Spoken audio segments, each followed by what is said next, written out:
Adoptive mother of little boy who was tortured so badly by his birth parents he had both his legs amputated says she is extremely grateful his father's early prison release has been blocked. The adoptive mother of Tony Hudgell, who was so badly tortured by his father that he had both legs amputated, said she is extremely grateful that his early release from jail has been blocked. Anthony Smith, 47, and Jody Simpson, 24, abused their son in 2014, and in 2018 were sentenced to 10 years in prison. Tony, now 7, was just 41 days old when he suffered lifelong injuries, including broken fingers and toes and torn ligaments.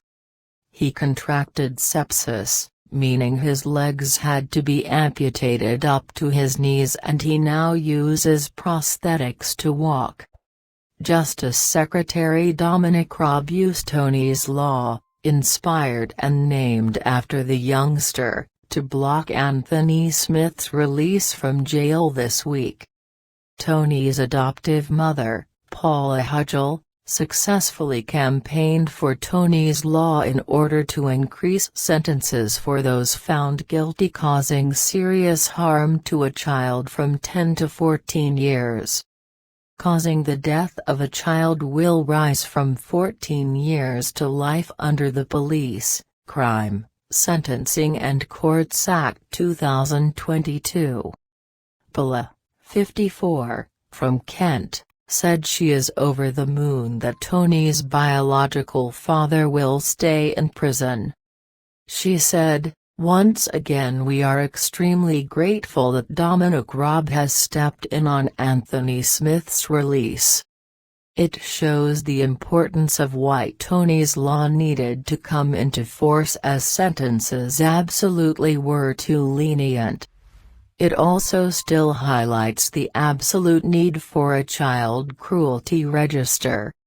She said earlier this month that the sentence does not reflect the severity of the abuse Tony received.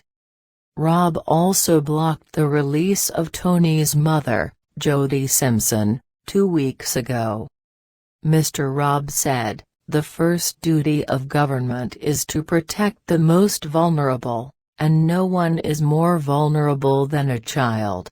I will do everything in my power to prevent another child enduring the abuse inflicted on Tony Hudgell. That's why I've put Anthony Smith's release on hold and will be referring his case to the parole board so that any risk he might pose is thoroughly checked." The NHS saved Tony's life after 23 operations and 8 blood transfusions, after he was on the verge of death when admitted to hospital. The 7-year-old has won a Pride of Britain award for raising £1.7 million for the Evelina London Children's Hospital. Ms. Hudgell previously said the prospect of the criminal's early release was sickening and like a blow to the stomach.